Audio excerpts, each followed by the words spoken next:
नमस्कार मित्रांनो आणि मैत्रिणींनो, श्री स्वामी समर्थ. कधी विचार केलाय का की आपण एखाद्या व्यक्तीवर जीवापाड प्रेम करतो, त्याच्या एका मेसेजसाठी तासनतास मोबाईलकडे डोळे लावून बसतो, त्याच्या प्रत्येक सुखदुःखात सावलीसारखं उभं राहतो, पण बदल्यात आपल्याला काय मिळतं? फक्त त्याचं दुर्लक्ष किंवा मग गृहीत धरणं. आपण समोरच्याला इतकं महत्त्व देतो की त्यांना वाटायला लागतं की तुमचं आयुष्य फक्त त्यांच्या इशाऱ्यावर चालतं. आणि नेमकं इथेच तुम्ही तुमची किंमत हरवून बसता. तुम्ही त्यांना वारंवार फोन करता, मेसेज करता, माझं काय चुकलं म्हणून विनवण्या करता, पण तुम्ही जेवढे त्यांच्या मागे धावता तेवढेच ते तुमच्यापासून लांब पळतात. काय होतं हे सगळं? का तुमचं इतकं प्रेम असूनही समोरची व्यक्ती तुमची कदर करत नाही? मित्रांनो, आजचा हा व्हिडिओ तुमच्या नात्याची दिशा आणि तुमच्या आयुष्याची दशा दोन्ही बदलून टाकणार आहे. आज मी तुम्हाला रिलेशनशिप सायकोलॉजी मधील अशी 15 भयंकर सिक्रेट्स सांगणार आहे, जी समजून घेतल्यावर ती व्यक्ती तुमच्यासाठी व्याकुळ होईल. जिला आज तुमची किंमत उरलेली नाही. हे व्हिडिओ कोणाला त्रास देण्यासाठी नाही, तर तुमचा गहाण पडलेला स्वाभिमान परत मिळवण्यासाठी आहे. यातलं 10वं सिक्रेट असं आहे की जे ऐकल्यानंतर समोरच्या व्यक्तीच्या मनातील तुमच्याबद्दलची भीती आणि ओढ दोन्ही एकाच वेळी जागी होतील. आणि 15वं सिक्रेट हे तर तुमच्या नात्यातील पूर्ण बाजीच पलटून टाकेल. जर तुम्हाला वाटत असेल की तुमचं नातं आता संपण्याच्या मार्गावर आहे किंवा तुम्ही कुणासमोर तरी लाचार झाला आहात, तर हा व्हिडिओ तुमच्या डोळ्यात झणझणीत अंजन घालणारा ठरेल. चला तर मग वेळ न घालवता सुरुवात करूया आपल्या पहिल्या सर्वात शक्तिशाली सिक्रेट पासून, जे आहे शांतता. हे सर्वात मोठं शस्त्र आहे. नात्यात जेव्हा आपला शब्द ऐकला जात नाही, तेव्हा शांत राहणं हे ओरडण्यापेक्षा जास्त प्रभावी असतं. आपण काय करतो? समोरच्याने दुर्लक्ष केलं की आपण त्यांना जाब विचारतो, वाद घालतो, रडतो, पण यामुळे आपण आपली ऊर्जा आणि किंमत दोन्ही घालवतो. त्याऐवजी अचानक शांत होऊन बघा.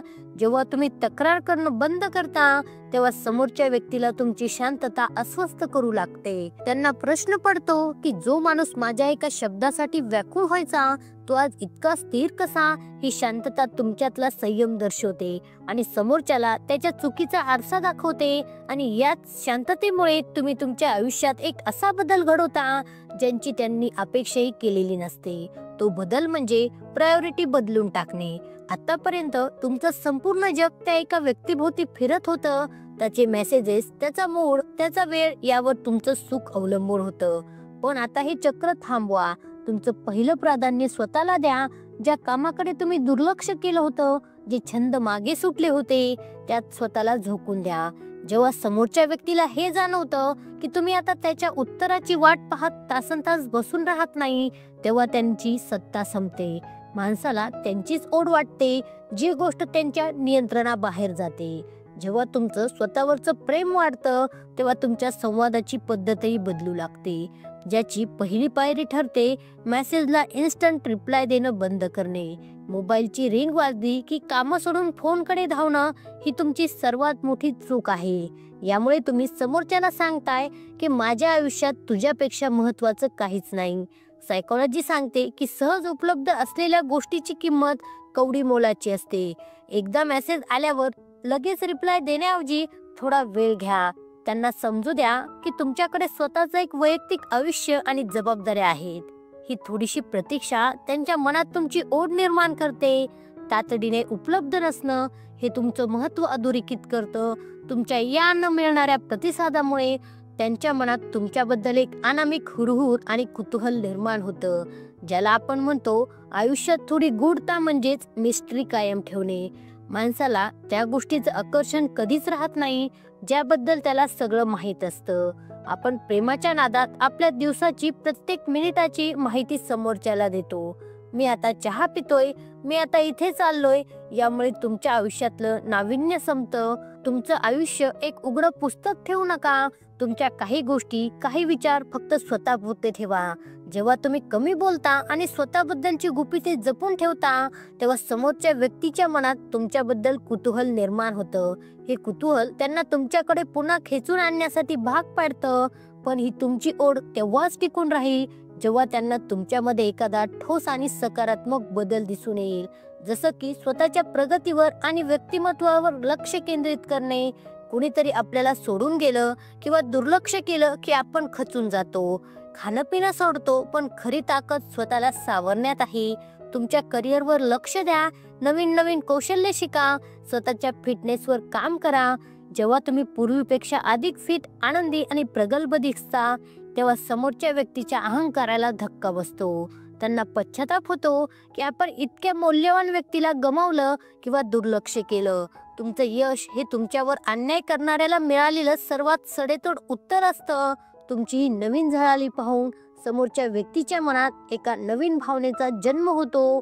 मित्रांनो, आतापर्यंतची 5 सिक्रेट तर फक्त पूर्वतयारी होती, पण आता इथून पुढे जी 5 सिक्रेट्स मी तुम्हाला सांगणार आहे ती थेट मानवी मेंदूच्या त्या भागावर वार करतात जिथे इमोशनल अटॅचमेंट जन्म घेते. विशेषतः 10वं सिक्रेट हा असा एक मास्टर स्ट्रोक आहे जो वापरल्यानंतर समोरच्या व्यक्तीला तुमची आठवण काढल्याशिवाय झोपही लागणार नाही. जर तुम्हाला वाटत असेल की तुम्ही नात्यात आपली सगळी शक्ती हरवून बसला आहात, तर आत्ताची ही पुढची 5 मिनिटं तुमच्यासाठी गेम चेंजर ठरणार आहेत. चला तर मग वळूया आपल्या 6व्या सिक्रेटकडे, जे आहे फिअर ऑफ लॉस. हरवण्याची भीती निर्माण करा. माणसाचा हा मूळ स्वभाव आहे की जी गोष्ट कायमची आपली आहे असं त्याला वाटतं, त्याची तो कधीच कदर करत नाही. आपण समोरच्याला वारंवार खात्री देतो की मी फक्त तुझाच आहे आणि तुझ्याशिवाय कुठेच जाणार नाही. हीच तुमची सर्वात मोठी चूक ठरते. ज्या दिवशी समोरच्या व्यक्तीला ही खात्री पटते, त्या दिवसापासून ते तुम्हाला गृहीत धरू लागतात. त्यांच्या मनात तुम्हाला हरवण्याची भीती निर्माण करा. जेव्हा त्यांना जाणवेल की तुम्ही त्यांच्याशिवाय खुश आहात आणि तुम्हाला नवीन संधी किंवा नवीन लोक मिळत आहेत, तेव्हा त्यांची झोप उडेल. ही भीती त्यांना तुमच्याजवळ येण्यासाठी मजबूर करेल. ही भीती तेव्हाच प्रभावी ठरेल जेव्हा तुम्ही स्वतःला कमकुवत दाखवणं थांबवाल. आणि त्यासाठी तुम्हाला एक सवय मोडावी लागेल, ती म्हणजे त्यांच्यासमोर भावनिक लाचारी दाखवणं आजच बंद करणे. कुणासमोर तरी प्रेमाची भीक मागणं, मला सोडून नको जाऊ म्हणून रडणं किंवा वारंवार कॉल करून स्वतःची चूक नसताना माफी मागणं, यालाच आपण भावनिक लाचारी म्हणतो. लक्षात ठेवा, प्रेमाची भीक मागितल्याने फक्त दया मिळते, प्रेम किंवा आदर नाही. तुम्ही जेवढ्या जास्त विनवण्या कराल तेवढेच तुम्ही समोरच्याच्या नजरेत कमी होत जाल. ज्या दिवशी तुम्ही या विनवण्या करणं बंद करून ताठ मानेने उभे राहता, त्या दिवशी समोरच्या व्यक्तीचा अहंकार गळून पडतो. आत्मसन्मान असलेली व्यक्ती नेहमीच जास्त आकर्षक वाटते. ज्या दिवशी तुम्ही लाचारी सोडता, त्याच दिवसापासून तुमच्या आत्मसन्मानाची नवीन झलक जगाला दिसते. विशेषतः सोशल मीडियाचा अत्यंत हुशारीने आणि स्मार्ट पद्धतीने वापर केल्यामुळे आजच्या काळात नात्यातलं अंतर हे सोशल मीडियावरून मोजलं जातं. जेव्हा तुम्ही दुःखी गाणी किंवा सॅड कोट्स टाकता, तेव्हा तुम्ही समोरच्याला सांगत असता की मी तुझ्यासाठी तडफडतोय. हे करणं बंद करा. त्याऐवजी तुम्ही तुमच्या प्रगतीचे, आनंदाचे आणि नवीन अनुभवाचे फोटो टाका. जेव्हा ते पाहतील की तुम्ही त्यांच्याशिवाय स्वतःचं आयुष्य सेलिब्रेट करत आहात, तेव्हा त्यांच्या मनाला चटका बसेल. तुमची हॅप्पी इमेज त्यांना विचार करायला लावेल की त्यांच्यात असं काय कमी आहे की तुम्हाला त्यांची आठवणही येत नाही. तुमचा हा आनंद आणि उत्साह पाहून त्यांना तुमच्याशी बोलावंसं वाटेल. पण अशा वेळी त्यांना तुमची खरी किंमत करण्यासाठी तुम्हाला वापरावं लागेल नो कॉन्टॅक्ट नियम. हा सायकोलॉजी मधील सर्वात शक्तिशाली प्रयोग आहे. ठराविक काळासाठी किमान 21 दिवस त्या व्यक्तीशी पूर्णपणे संपर्क तोडून टाका. ना मेसेज, ना कॉल, ना त्यांच्या स्टोरीला लाईक. जेव्हा एखादी व्यक्ती तुमच्या आयुष्यातून अचानक गायब होते, तेव्हा समोरच्या व्यक्तीला तुमची उणीव भासू लागते. जोपर्यंत तुम्ही त्यांच्या समोर असता तोपर्यंत त्यांना तुमची किंमत कळत नाही. तुमच्या या अनुपस्थितीमुळे त्यांच्या मेंदूत तुमच्याबद्दलचे जुने चांगले विचार पुन्हा जागृत होऊ लागतात. तुमच्या या गायब होण्यामुळे त्यांच्या मनातील तुमची जागा अधिक गडद होत जाते आणि तुमच्या व्यक्तिमत्वाला एक वेगळंच वलय प्राप्त होतं, ज्याला आपण म्हणतो स्वतःला इतरांसाठी दुर्मिळ करून टाकणे. बाजारात ज्या वस्तूचा पुरवठा कमी असतो तिची किंमत लाखात असते. जर तुम्ही कुणासाठीही 24 तास उपलब्ध असाल तर तुम्ही आपली किंमत कवडी मोलाची करून घेताय. हिरा दुर्मिळ आहे म्हणून मौल्यवान आहे. स्वतःला इतकं दुर्मिळ करा की तुमचं बोलणं, तुमची भेट किंवा तुमचा एक साधा मेसेज सुद्धा समोरच्यासाठी एक इव्हेंट झाला पाहिजे. त्यांना तुमच्या वेळेसाठी वाट पाहायला लावा. जेव्हा त्यांना कळतं की तुम्ही सहज कुणालाही मिळत नाही, तेव्हा ते तुम्हाला मिळवण्यासाठी कोणत्याही थराला जातात. हा मुद्दा त्यांना अक्षरशः तुमच्यासाठी व्याकुळ करतो. इथपर्यंतचे सिक्रेट्स तुमची मानसिक तयारी करण्यासाठी होते. पण आता इथून पुढे उलगडणारे सिक्रेट्स तुमच्या नात्यातला तो कंट्रोल तुमच्या हातात परत मिळवून देतील, जो तुम्ही कधी काळी समोरच्याच्या पायाशी गहाण ठेवला होता. विशेषतः 12व्या सिक्रेट मध्ये मी तुम्हाला एक असा मानसिक आरसा दाखवणार आहे, जो पाहिल्यानंतर समोरच्या व्यक्तीच्या अहंकाराचे तुकडे तुकडे होतील. जर तुम्हाला वाटत असेल की तुमची किंमत आता शून्यावर आली आहे, तर ही पुढची काही मिनिटं तुमच्या आयुष्याचा टर्निंग पॉइंट ठरणार आहे. वळूया 11व्या सिक्रेट कडे. तुमचं स्वतःचं वेगळं जग निर्माण करा. अनेकदा आपण नात्यात इतके वाहून जातो की आपली स्वतःची ओळख, आपले मित्र आणि आपली स्वप्न सगळं काही विसरून जातो. तुमचं संपूर्ण आयुष्य फक्त त्या एका व्यक्तीच्या कॉल किंवा मेसेजवर अवलंबून असतं. पण आता हे बदला. तुमचं स्वतःचं असं एक स्वतंत्र विश्व निर्माण करा, जिथे तुमचा स्वतःचा आनंद आहे. तुमचे छंद जोपासा, नवीन लोकांशी बोला आणि तुमच्या करिअरमध्ये झोकून द्या. जेव्हा समोरच्या व्यक्तीला हे जाणवतं की तुमचं सुख आता त्यांच्यावर अवलंबून नाहीये, तेव्हा त्यांना तुमची अधिक ओढ वाटू लागते. स्वावलंबी आणि स्वतःच्या जगात आनंदी असणारी व्यक्ती कोणालाही जास्त आकर्षित करते. एकदा का तुमचं स्वतःचं जग उभं राहिलं की कोणाला खुश करण्यासाठी स्वतःची मतं मारण्याची गरज उरत नाही. आणि तिथूनच सुरुवात होते समोरच्या व्यक्तीच्या चुकीच्या गोष्टींना ठामपणे नाही म्हणण्याची. ज्या व्यक्तीला नाही म्हणता येत नाही, त्या व्यक्तीचा आदर समाजात आणि नात्यात कधीच केला जात नाही. नेहमी हो म्हणणारा माणूस समोरच्याला बोरिंग आणि हक्काचा गुलाम वाटायला लागतो. तुमच्या स्वतःच्या आवडीनिवडी आणि ठाम मतं ठेवा. जर तुम्हाला एखादी गोष्ट आवडली नसेल किंवा पटत नसेल, तर ती स्पष्टपणे सांगण्याची हिंमत ठेवा.